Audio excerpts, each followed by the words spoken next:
afternoon and welcome back to our channel. As you can see, the background is back to our Norfolk setting. We are back from Scotland and we are continuing making content for this channel. I really hope you liked our Scottish vlogs. I really enjoyed it, obviously. Going to Scotland was amazing and we really enjoyed ourselves. But it is back to the grind and back to making our normal content for this channel. So yeah, let's get into it. If you can hear an incredible amount of noise, Kev's just decided to put the Hoover on during filming. He can't hear me, so I've called him enough times to tell him to stop. So if you hear a really annoying noise, that's him. And the kids have finished their day today, so they will be running around and screaming like crazy people, and that will be that noise. So I will push through because I have a very limited amount of time this week to get a video up for the channel. Very busy, but I will talk to you more about that in another week. But today's video is all about the analytics of driving an electric car from Norfolk to Scotland, and what it takes and how much it costs, how many stops we made and how many miles we actually consumed. So firstly, I'm going to break down the miles. We drove a total of 1,378 miles to get to Scotland and back, and also drive around the area and go out to places obviously during the week. On day one, from Norfolk to Clitheroe, which was our first kind of stopover point, it's where we stayed overnight because we decided to break up our journey into two pieces. That was 176 miles. Then from Clitheroe to Scotland to our campsite area, which was Wemyss Bay, was 213 miles. When we went out to Loch Lomond on our second day of holiday, that was 40 miles. Our trip to Stirling was 118 miles. Our trip to Edinburgh was 148 miles. To go to the supermarket in Largs was 12 miles. When we travelled to the Kelvin Grove in Glasgow, that was 64 miles. On our last day travelling to Conic Hill was 86 miles. Our yurt stay was all the way down in the Peak District near Buxton, and that was a total of 273 miles. And then from the Peak District to our home in Norfolk, it was 208 miles. So that's kind of a rough breakdown of all the miles we used throughout the day. Now, I did receive a comment on one of my electric car videos, on the ones of driving to Scotland, and they did make a really interesting comment saying that On2 obviously give you a set amount of miles every month, which is 1,000. So quite obviously 1,378 miles is way over the 1,000 miles you get each month. However, the benefit of the On2 subscription is that any miles you do not use up in that month, they get rolled over to the next month. So I think we had totted up around 1,900 miles from turning over for so many months, because we obviously don't use them that much. And we were able to use that and didn't go over or anything, and we didn't have to pay extra either. Obviously, if you used your 1,000 miles each month, you can actually pay to increase your miles. The packages do differ, so you can kind of go up or down if you need to, but we didn't need to, so we did not need to pay anything extra to On2 in order to drive our electric car all the way up to Scotland and back down to Norfolk. Now, with electric cars, I feel like there may be a bit of a stigma that all electricity for electric cars is free or very cheap. This isn't actually true.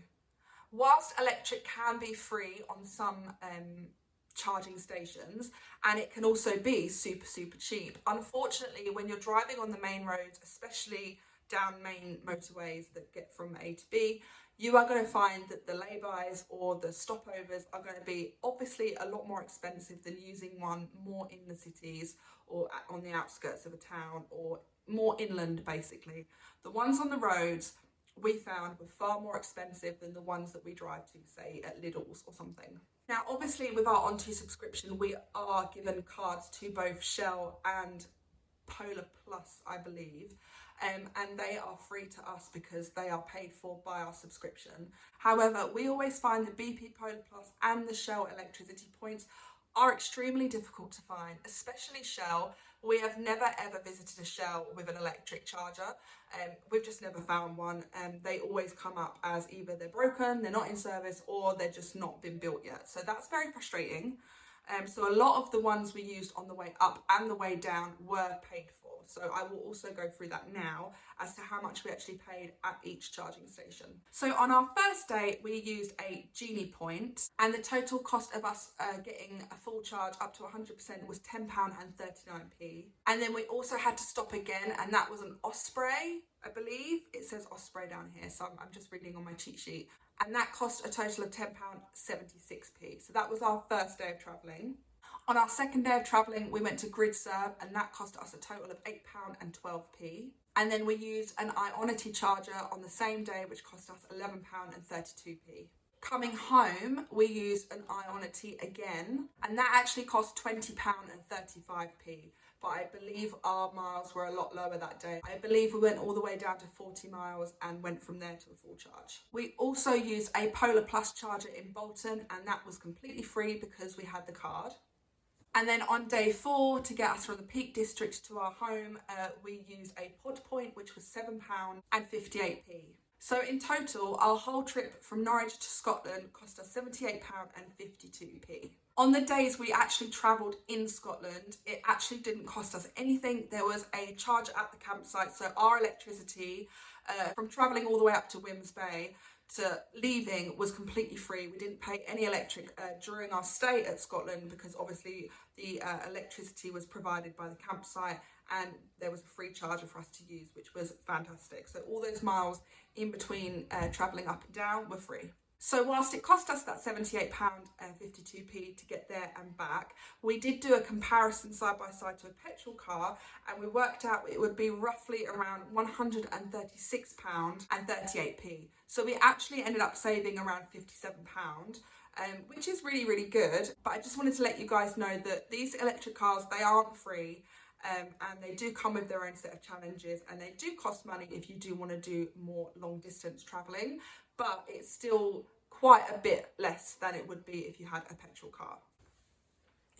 And lunch.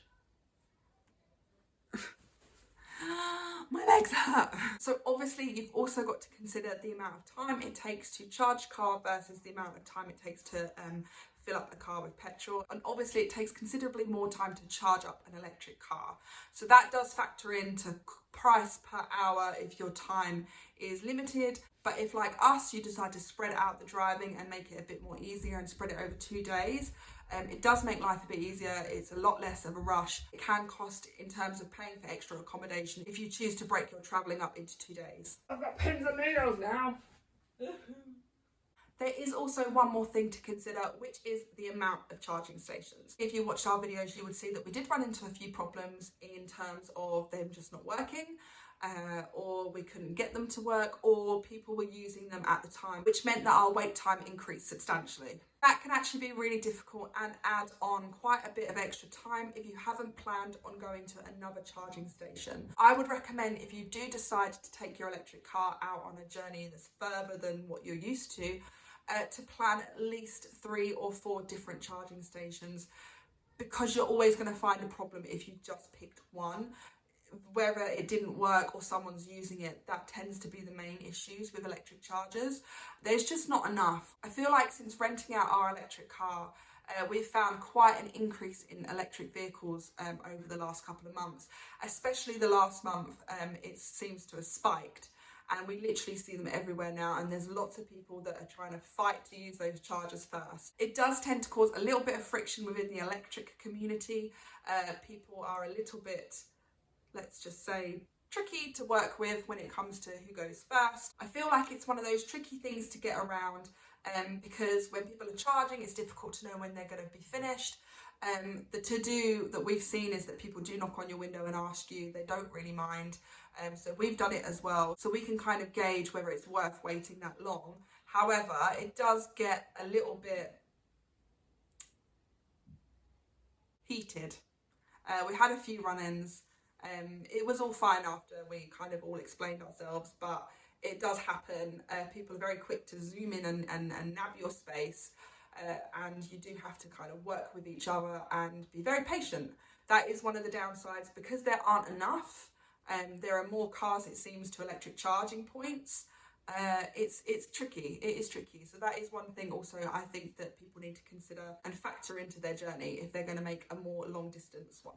If you are thinking of visiting Scotland, I do want to make sure that you all realise there are so many charging points in Scotland at the moment. Actually, charging in Scotland is more of a breeze than trying to charge here in Norfolk, especially the roads in England. They just don't seem to have the capacity to allow more electric chargers, whereas Scotland, for some reason, there was pretty much one in every metre of the vicinity where we were staying. So that was really, really nice, and we didn't have a problem. We didn't go as far as the Highlands or higher, so I don't know how well the charging system works as you go higher up, but judging by what I saw down in the lowlands, it was really well capacitated. So I think my main tips of travelling long distance in an electric car is that you should definitely plan your charging stations.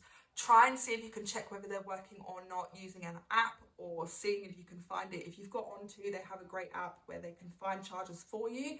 Google also has a really good one. When you go on maps and you want to look at electric chargers, they come up with hundreds. If you can check if they're working on there, then please, I would very much recommend that. But yeah, I definitely say plan your charging stations and plan to have a couple of backup plans if that doesn't work. My next tip would be to be prepared that it can get expensive, especially if you're using roadside chargers. If you're willing to drive a little bit outside of the motorway to go and find one for free or for cheaper, then that's absolutely fine. Obviously that adds time onto your travelling and everything like that, so it depends how what's more important, whether it's saving money in miles by charging or by saving time. And my last tip would be that actually charging and driving an electric car long distance is not as scary as it seems.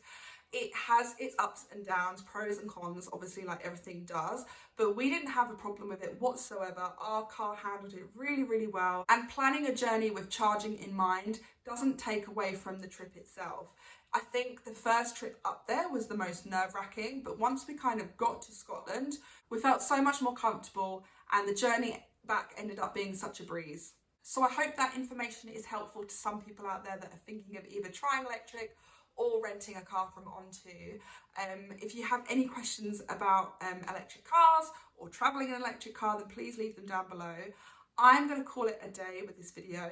It was lovely speaking to you again from our lovely room in Norfolk, and I hope you have a wonderful weekend as well. We will be back next week on Saturday at 4 o'clock with another video, so if you want to catch us there, then please join us. We would love to have you, but until then, take care and have a wonderful weekend. Thank you so much for listening, guys. Bye. Thank you.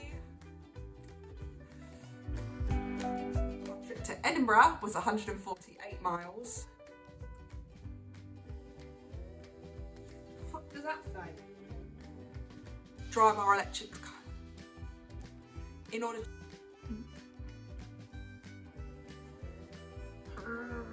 and there wouldn't be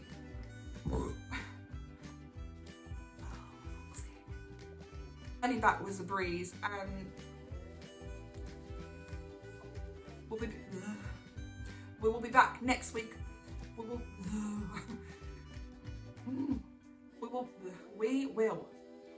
will be back.